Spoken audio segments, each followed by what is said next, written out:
Hello everyone and welcome back to the channel. John Owen talks about sports and movies. Thank you for watching today's video. I always appreciate the support. Now let's get into it.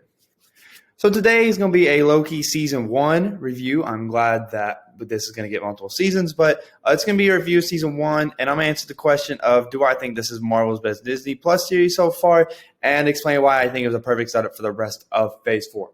With all that being said, thank you guys for watching. Make sure you leave your thoughts in the comments below. What did you think about the show? Did you like it? Did you not? Like, comment, subscribe so you never miss out on any of the fun. Let's go. And I also am going to issue a spoiler warning. I will be talking about the show in depth, all episodes. So if you haven't watched it all yet, save this video, come back.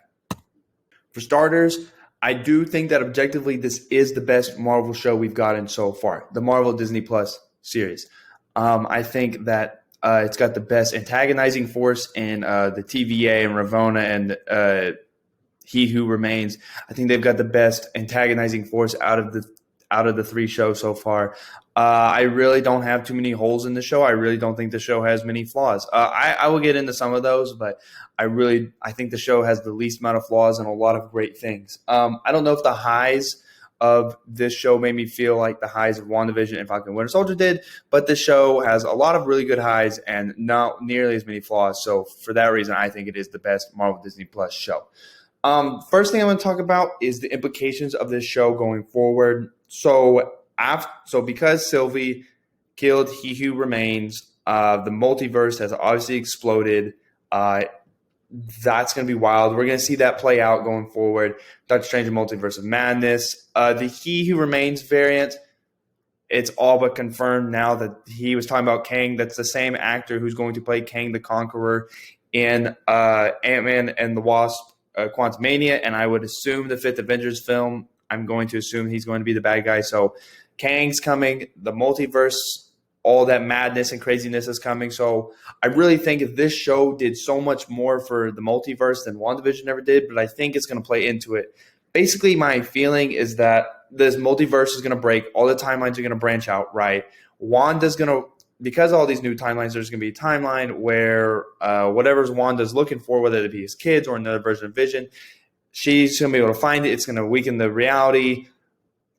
Spider-Man No Way Home, multiverse shenanigans, and it's all going to come together, and they're all going to have to fix it in Multiverse of Madness. That's kind of my theory going forward. But we can get more in depth in that on the video. So I'm just going to talk about the things in the show. So the first thing I'm going to talk about is Loki, Laufey's son, Tom Hiddleston, male Loki. I thought Loki's arc in this show, in this season, was really, really good. We see Loki start off as the boisterous Loki that we all know and love and adore from 2012, and we see him really, really mature. He learns to have like very true and in-depth platonic and slightly romantic love for others, love for himself, and he realizes that his antics have not caused anything good to happen. In the 5th episode, when he sees President Loki and the other Lokis acting like the way they are, he's ashamed and he's embarrassed. He's like, that's who I am. And he doesn't want to be that anymore. So I think Loki's self-propelled growth in this show was fantastic. His relationship with Sylvie and Mobius was really, really nice. I really liked the way they were very genuine relationships. And I think that came from Loki's ability to grow and to become a better person. So we got Sylvie. At first, I was worried Sylvie might be this sympathetic villain archetype that they tried in Falcon and Winter Soldier and just did not work with Carly.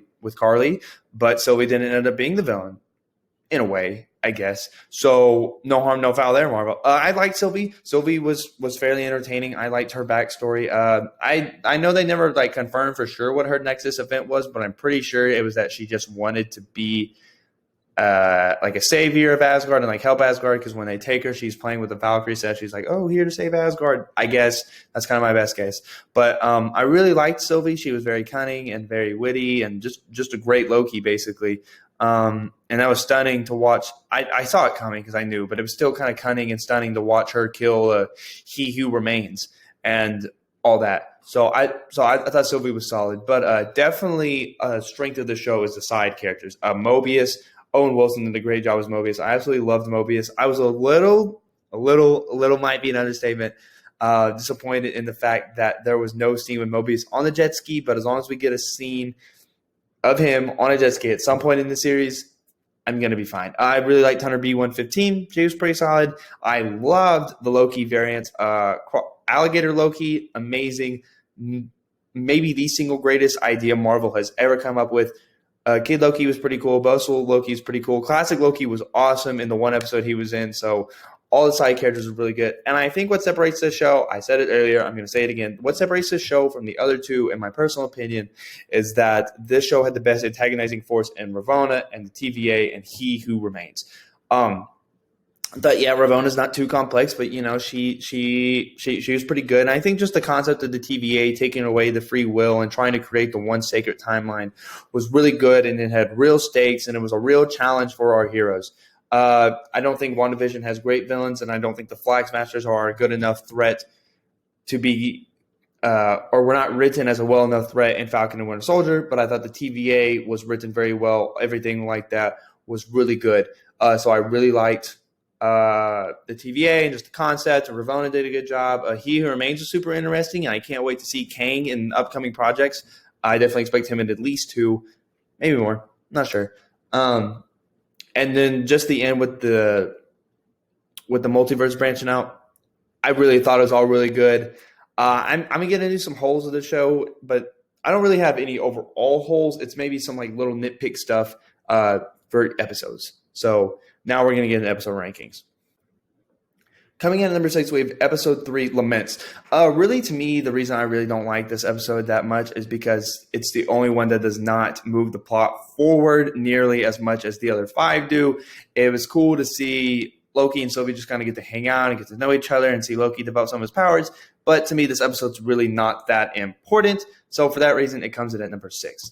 So coming in at number 5, we got episode 2, The Variant. It was super fun to watch Loki work as an analyst and figure out that this variant, that's what they called Sylvie at the time, hit apocalypses and the going to Pompeii. It was really funny seeing Owen Wilson go to Pompeii after, his character in the Night Museum after they went through Pompeii, stuff like that. That was really funny. And our introduction of Sylvie was pretty cool. So yeah, it was just a really solid episode. It was really fun to watch Loki get really excited about figuring out where this variant was, and watching him explain Ragnarok with Sal was really funny too. Coming at number 4, we're getting into some really strong stretch of episodes. We have episode 1, Glorious Purpose. This episode got me absolutely hooked for the show. After this, I was full, all in, 100% all in on the show. It was great to see Loki kind of go through these little therapy sessions with Mobius. It was fun to see Mobius jaw at Loki and poke at him and make fun of him almost, and like get him to really admit like what his problem was. And that was really the start of his self-growth. And I really liked that because of it. It was funny to see the Infinity Stones, who we know as these great, powerful, giant entities, have no effect in the TVA. So I thought that was all really funny, and I thought it was a great way to kick off this series, and it was a great start. Fantastic episode. Coming in at number 3, we've got episode 6, For All Time Always. This was actually the season finale. Some highlights: I thought He Who Remains was really good, and I'm excited. And the branching of the timelines and all that was really good. And I'm excited to see where this finale, the results of this season finale, go forward for the rest of the MCU. Honestly, though, I really have a lot of nitpicks in this episode. I knew the kiss was coming, but I'm not a big fan of the Sylvie Loki kiss. I'm just really not. It was heartbreaking to see Loki be so hurt by Sylvie's action. That's not a nitpick. That's a praise. But and I just don't understand why Mobius and Hunter B115 did not recognize Loki. That I really did not particularly like that. And I think this finale is more of a setup for future projects than an actual wrap up to the season. So for that reason, it's got to go number 3. Coming at number 2, we got the Nexus Event. I honestly think this is probably the most roller coaster ride of the entire series. To watch Mobius and Hunter B115 and some others figure out that they're all variants in the TVA and it's all a lie and all that was really cool. Watching Mobius and Loki in the time loop, and he's like, "You don't have to be alone." Like, if anyone's ever told you this, I don't think you have to be bad, and all that was really, really, really good. And the reveal that the timekeepers were fake, which I figured there was someone behind them, but I didn't think they were going to be completely fake either. That was a really cool scene. And the tease with the 4 Loki standing there got me even more excited for the rest of the series. So number 2 is got to be episode 4, the Nexus Event. But number 1, we've got Journey into Mystery, episode 5. Classic Loki, fantastic. Alligator Loki, I already expressed my love for him. He is so funny. I don't know who thought of that, but that is the single greatest thing, one of the single greatest things I've ever heard in my life. And this got me really excited for the finale, which could be seen as disappointed. I've heard some people say that, and I can see where they get behind that. But it did a great job setting up the finale. And that's all you can ask for in the episode before the finale. Loki and Mobius' hug was really emotional, or was really cool to see.